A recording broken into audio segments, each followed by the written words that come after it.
Hey friends, welcome back to Homeschool-ology. If you're new here, welcome. My name is Nikki. I'm a homeschooling mom of 4. We've currently got an 8th grader, a 4th grader, a kindergartner, and a pre-Ker, and we are kind of nearing the end of our homeschool year. We are year-round homeschoolers, meaning that we don't stop schooling ever because we take breaks kind of periodically whenever we want to during the year. So we are not technically done with our homeschool year, but I know this is the time of year that you guys like to hear about how things went. And this video today is part of a collaboration with Shawna at Homegrown Homeschool and Davene at Calm in the Chaos Homeschool. And I wanted to participate with them, and I love these ladies. Check out their channels, check out the playlist. I'll be linking that playlist down below for you guys.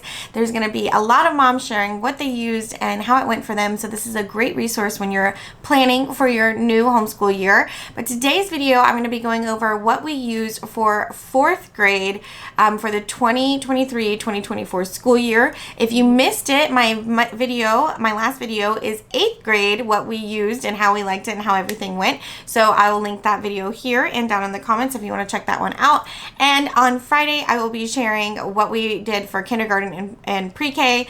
And so if you are interested in that, make sure you've rang that notification bell. And while you're down there, hit that subscribe button if you haven't already, and check out that video when it comes out on Friday. So let's dive into today's video.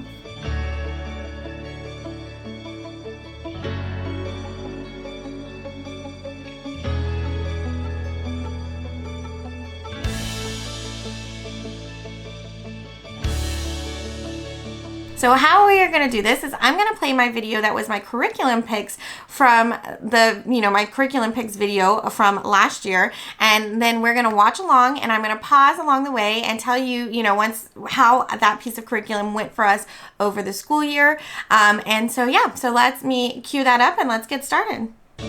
Okay, first up, math. She is using Gamma right now. I think she only has like 4 or 5 lessons, I think, left in here. This is not the book to check in. I think there might be 6 or 7 lessons in here. So she should be wrapping this up by the end of summer. If not, she'll continue it and we'll just get the new book as soon as that is over. So this is Gamma. So next up will be Delta. She's just gonna continue on with that. All right, so we did finish up that book. Life was a little bit crazy, and so we didn't finish it up until I think she finished it up maybe in October, at the end of October. And so she finished that up, and we were gonna go ahead and get Delta, but she was kind of telling me that she was getting a little bored with the math you see, and that she maybe wanted to try something new. So we did a few trials. We did like CTC math, and we did a few other things. But we found Khan Academy, and it was free. And so guess what, guys? We continued to use Khan Academy, and she is pretty much sold on Khan Academy. It's pretty. What we really liked about it is that it's a short number of problems. If you get them all right, you move on. If not, you repeat that lesson. It's going to give you a short, I think it's you have 5 to 10 problems per lesson, and each time if you have to redo it, it gives you the same types of questions but completely different questions. So we really enjoy doing that. The video is linked there, so my kids don't love the videos from Khan Academy, but if they feel like they need the video, it's right there under the question. They can go back, they can watch it, they can ask me for help. So it's been working really well, and so we just never really did pick up Delta because she liked using this other program a lot, from the Khan Academy program, and so we switched over to that halfway through, and it worked really well for us. For English language arts, I have finally decided, I made up my mind. We've been using pinwheels. I love pinwheels. She decided that, she might be beyond that now. I agree with her. So we are going to go ahead and start Michael Clay Thompson. So it was a hard choice for me because this is a pricey program, but they are now offering complete PDF downloads packages that are a significant drop in price point, and I think that I'm going to go ahead and pull the trigger and go ahead and do it and try it out. All right, so that is what we did. I did purchase the PDFs. I loved them. I printed them like 2 pages to 1 to save a little bit of paper. That actually worked really well, except for like the practice sheets and things like that. I printed the whole thing, but it worked really well. We really enjoyed the Michael Clay Thompson program, so much so that we will be, well, spoiler alert, we'll be using it again. Actually, I think it's not a spoiler alert because I think I would have already shared our curriculum picks, but we'll be using it again next year. We've used it. We've loved it. It's going so well. She learned so much. I love the way he breaks down the concepts and makes it really clear and easy to understand. I learned things that or I got a better understanding of things that I didn't really even have that good of an understanding on. So loved the Michael Clay Thompson program. We'll be using it again. We will also be using root words because we've been using it and we're just going to continue to use it. We only do 1 lesson a week. Okay, so there I am saying it wrong again. Word roots was what we used, and it went really well. It's still going really well. She's moving. I've split. So we used to do it together as a family subject. We got a second book and I split them up, and because my older daughter was going a lot faster, or like under, so she's almost, my oldest will be done with her beginning book pretty soon, like very soon. We're not going to start the next level until the new school year, but that is, she's almost done.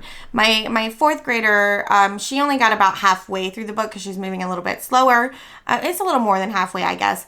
But so she will finish that one up probably, because we're going to take a pause on like our normal everyday stuff and do some things for the summer. So she'll probably take a pause on that and start this book, pick this book back up at the beginning of the next school year. But went well. We're going to continue to use it. We love doing word roots. I have Clay Thompson in my hands. I will decide whether or not we're going to use the sequential spelling. So the Michael Clay Thompson doesn't really cover spelling, so I did end up picking this up but we only picked it up about halfway through the year. So we read the first book of Michael Clay Thompson, and then when we started doing the practice, we added in the sequential spelling. It worked really good. It's going really well for her, and so yeah, it's going great. But I had planned to pick up Fix It Grammar Level 1 for her. Okay, we did not use Fix It Grammar with her because I didn't realize at the time that Michael Clay Thompson and Fix It Grammar are like almost the same thing.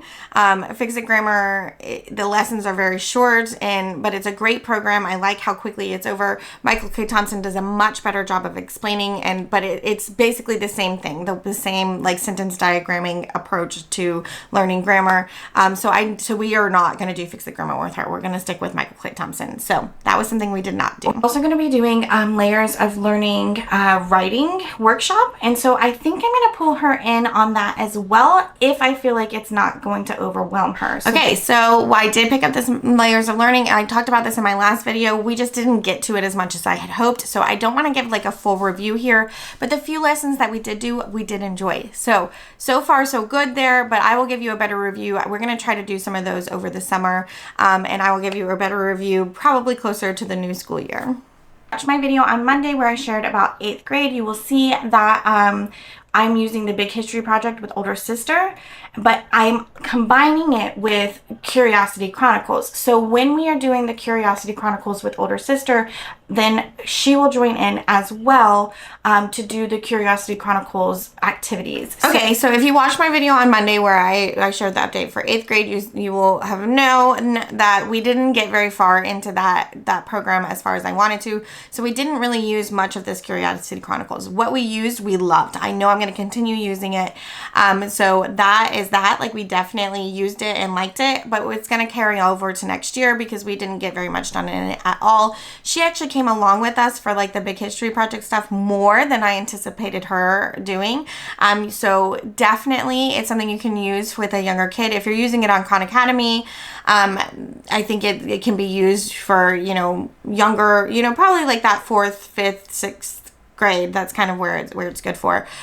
Even though it's marketed as a middle school project, if you just like, I feel like the Khan Academy kind of just like simplifies it down to its like main points, and so if you're using that, I think it works great.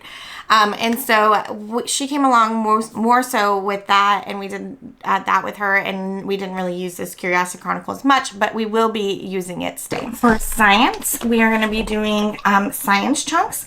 I'm using these with older sister again, so when I'm doing these with older sister, she'll be joining in. I do think because there are going to be some times where we're not. What I was going to say there, I'm just going to sum it up really quick because I'm chatty there. But what I was going to say was that, like, when I wasn't doing things with older sister, I would add in extra science chunks with middle daughter, with her. Didn't do that. So that was out. But we did do these science chunks along with the big history project. Like, you know, we extended the science concepts to make sure that we covered them. And it went super well. Love science chunks. They are designed for like that upper elementary. So they were really, you know, kind of below where my older daughter was. But by using it along with the big history project, she got the deeper understanding of the concepts while we were, you know, doing something that was really fun and engaging. So I love the science chunks products. I think you could use them from anywhere from like mid elementary through middle school, and even maybe high school, but the kids in high school probably wouldn't appreciate the activities very much, but the books are great.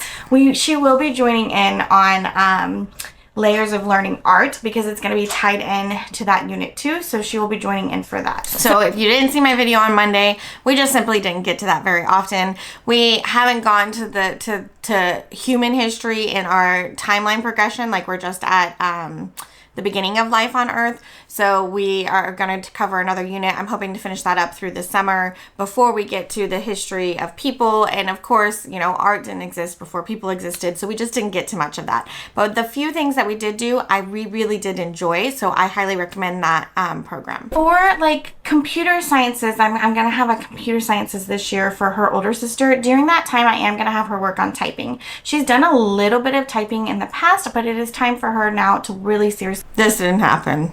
It just wasn't our best year, and we just didn't get to any of that. We do this Philosophy for Kids book from David A. White, and we are adding in the Fallacy Detective as well. Okay, still used Philosophy for Kids. We still haven't finished that book yet. We just haven't been getting to this as much as I had hoped, but still use it, still love it, still think it's great. The Fallacy Detective we didn't touch at all, and I probably am just not going to. I'm probably just going to sell that book off. There was some debate over whether or not it was secular. I skimmed through it, didn't really see anything that I thought was a problem, but if I'm not sure and we didn't use it at all this year, I'm probably just going to sell it off and not use it. And last but not least, we are going to be doing some classical literature study as a complete family. This is kind of going to be one of my few opportunities to do. Okay, so I get chatty here, so I'm going to just explain it. We were going to do Winnie the Pooh and Beatrix Potter as unit studies as a whole family. It didn't happen, guys. We just didn't get there. I do hope to get through maybe one of them over this summer. And if I do, I will, of course, share that experience with you because I did plan some of them. Like, I actually purchased things for some of them.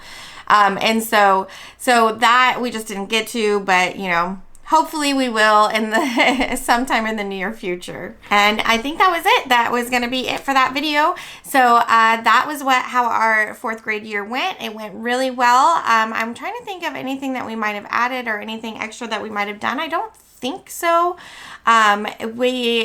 But it went well. We enjoyed everything that we used for her. Really enjoyed Michael Clay Thompson. I'm surprised at how much we enjoyed Khan Academy math.